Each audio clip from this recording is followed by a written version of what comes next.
법률 행위가 강행법규에 위반되어 무효가 되는 경우에 그 법률 행위가 다른 법률 행위의 요건을 구비하고 당사자 쌍방이 위와 같은 무효를 알았더라면 다른 법률 행위를 하는 것을 의욕하였으리라고 인정될 때에는 다른 법률 행위로서 효력을 가지게 되는데 이를 무효행위의 전환이라고 합니다. 매매계약이 약정된 매매대금의 과다로 말미암아 민법 제104조에서 정하는 불공정한 법률행위에 해당하여 무효인 경우 당사자 쌍방이 위와 같은 무효를 알았더라면 대금을 다른 액수로 정하여 매매계약에 합의하였을 것이라고 인정되는 경우 계약 전체를 무효로 돌리지 않고 과다 지급된 부분만을 무효라고 보아 매수대금의 일부만을 부당이득금으로 되돌려 받게 하는 경우가 무효행위 전환의 전형적인 예입니다.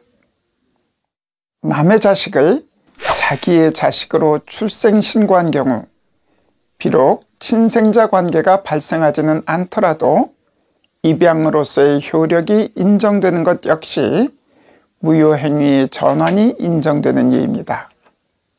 그러나 무효행위의 전환이라는 것 자체가 일단 무효에 해당하는 법률행위를 당사자가 만일 그와 같은 사정을 알았더라면 다른 법률행위를 할 것을 의욕하였으리라고 가정하여 인정하는 것이어서 성격상 이를 함부로 인정하여서는 아니 되고 실제로도 인정되는 예가 그다지 많지는 않습니다. 무효행위의 전환이 인정되기 위하여는 첫째, 당사자가 다른 법률 행위를 할 것을 의욕하였을 것이라고 인정될 것. 둘째, 다른 법률 행위의 요건을 구비하였을 것. 세 두 가지 요건이 요구됩니다.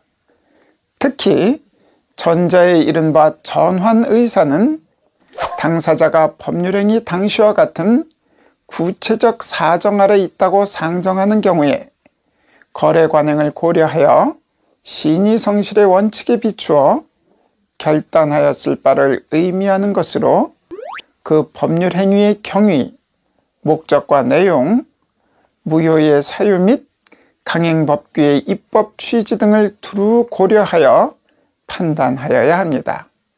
중요한 것은 그 결과가 한쪽 당사자에게 일방적인 불이익을 주거나 거래관념과 형평에 반하여서는 안 된다는 것입니다. 공공임대주택의 임대료와 관련하여 법률행위 무효의 전환에 관한 최근 대법원 판결이 있어 이를 알려드립니다.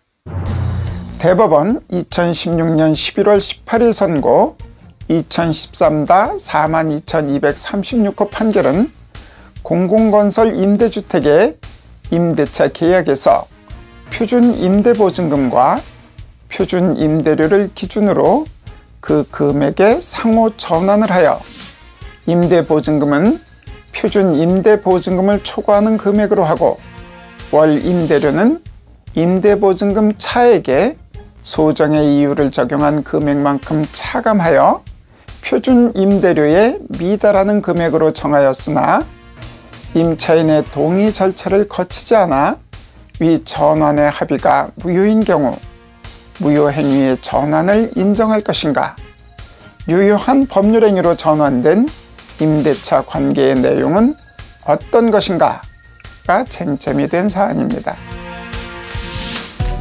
법률행위가 강행법규에 위반되어 무효가 되는 경우에 그 법률행위가 다른 법률행위의 요건을 구비하고 당사자 쌍방이 위와 같은 무효를 알았더라면 다른 법률행위를 하는 것을 의욕하였으리라고 인정될 때에는 민법 제138조에 따라 다른 법률행위로서 효력을 가진다.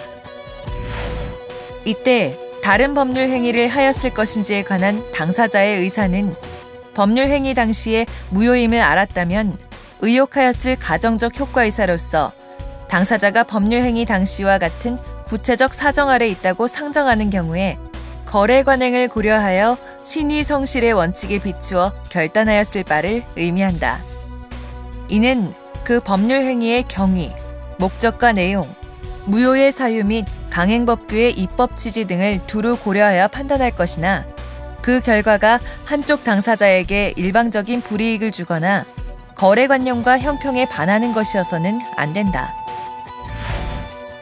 공공건설 임대주택의 임대차 계약에서 표준 임대보증금과 표준 임대료를 기준으로 그 금액의 상호 전환을 하여 임대보증금은 표준 임대보증금을 초과하는 금액으로 하고 월 임대료는 임대보증금 차액에 소정의 이유를 적용한 금액만큼 차감하여 표준 임대료에 미달하는 금액으로 정하였으나 법정 방식에 의한 임차인의 동의 절차를 거치지 않은 경우에 그 임대차 계약을 무효라고 한다면 임차인은 그 임대주택에 더 이상 거주할 수 없게 되므로 임대주택의 공급을 통해 국민 주거생활의 안정을 도모하고자 하는 입법 목적을 달성할 수 없게 된다. 그렇다고 하여 강행법규에 위반되는 표준 임대 보증금 초과 부분을 제외한 나머지의 임대 조건, 즉 임대보증금은 표준 임대보증금으로 하고 임대료는 표준 임대료에서 차감하여 정한 계약상 임대료로 하는 임대 조건으로 임대차 계약이 체결되었다고 보는 것은 임대사업자에게 일방적으로 불리하여 형평에 어긋난다. 그러므로 계약 체결 당시 임대사업자가 위와 같은 무효의 사정을 알았다면 그러한 임대 조건으로 임대차 계약을 체결하였으리라고 보기는 어렵다.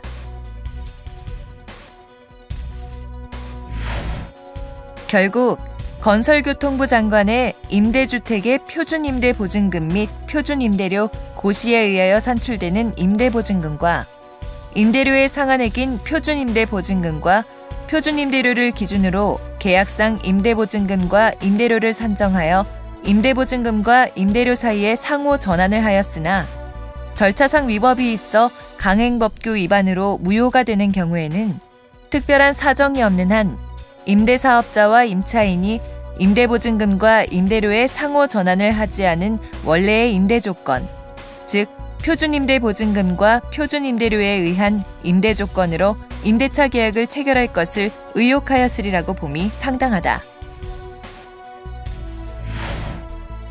그러므로 그 임대차 계약은 민법 제138조에 따라 표준임대보증금과 표준임대료를 임대조건으로 하는 임대차 계약으로서 유효하게 존속한다고 보아야 할 것이다. 법령에 따르면 이와 같은 상호 전환은 임차인의 동의를 받아야 하고 이 동의에 관한 규정은 강행규정에 해당하므로 결국 형식대로라면 위 임대차 계약은 전체가 무효가 될 수밖에 없습니다. 그러나 그렇게 되면 임차인은 그 임대주택에 더 이상 거주할 수 없게 되고 따라서 임대주택의 공급을 통해 국민 주거생활의 안정을 도모하고자 하는 입법 목적을 달성할 수 없으며 표준임대보증금과 표준임대료의 상호 전환에 임차인의 동의를 얻도록 함으로써 임차인을 보호하고자 하는 입법 취지가 오히려 임차인에게 불리한 결과를 낳게 됩니다. 이와 같은 결과는 법이 예상하지 못한 것이고 현실적으로 수용하기 어렵습니다.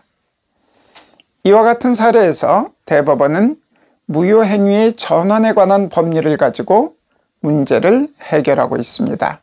즉, 위와 같은 경우에도 임대차 계약 자체는 유효하고 다만 법에 저촉되는 임대보증금 등의 책정만이 무효라는 것입니다.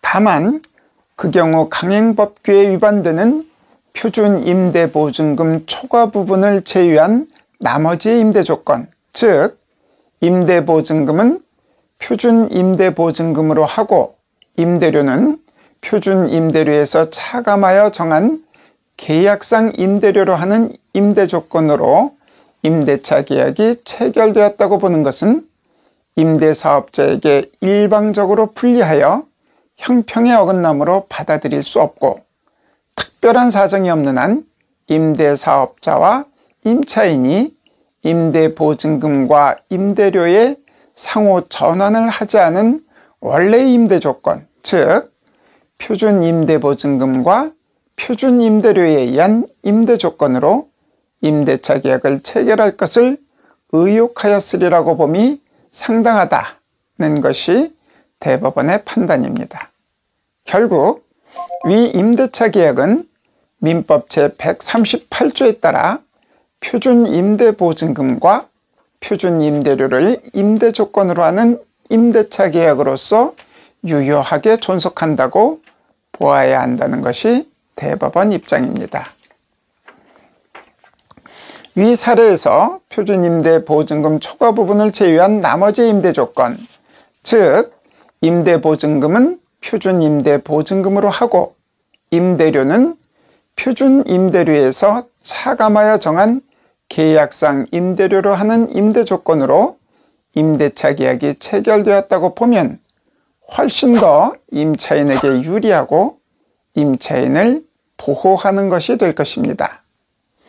실제 대법관 중에는 위 사안에서 그와 같은 취지의 소수 의견을 밝힌 분도 계시고 법이 소수 약자의 편에 서야 한다는 입장에서는 그것이 훨씬 더 타당한 결론이라고 생각할 수도 있습니다. 그러나 법은 강자의 편도 아니고 약자의 편도 아닙니다. 정의의 여신은 눈을 붕대로 감고 있습니다. 형평의 저울로 어느 쪽이 무거운지를 달아봄에 있어 어느 쪽이 약자인지 강자인지를 살펴보지 않습니다. 자신과 사적인 친분이 있는 기업에 특혜를 준 것이 문제되자 뛰어난 기술을 가지고 있으나 자본이 부족한 중소기업이 대기업에 밀려 불이익을 받거나 발전의 기회를 잃지 않도록 하였을 뿐이라는 어느 최고 권력자의 변명이 전혀 일반 시민의 공감을 얻지 못하는 것처럼 약자와 강자를 구분하여 법이 어느 한쪽의 편을 드는 것이 정의인 양 이야기하는 것은 공화하거나 정의의 이름으로 포장된 불의에 불과합니다. 대법원의 다수 의견도 위 사안에서 그와 같은 견해는 임대사업자에게 일방적으로 불리하여 형평에 어긋나므로 받아들일 수 없다고 하였습니다. 임차인은 임대사업자로부터 과다 지급된 표준 임대보증금을 되돌려받는 대신 임대사업자에게 표준 임대료와 실제 지급한 임대료의 차익을 임대료로 지급하여야 합니다. 그렇게 하여 연체된 차임의 합계액이 3월분 이상에 해당하고 임대사업자로부터 위 연체된 차임의 지급 청구가 있음에도 임차인이 이에 응하지 아니하면 임대사업자는 위 임대차 계약을 적법하게 해지할 수 있고 그 경우 임차인은 임대사업자의 주택인도에 응하여야 하는 것입니다.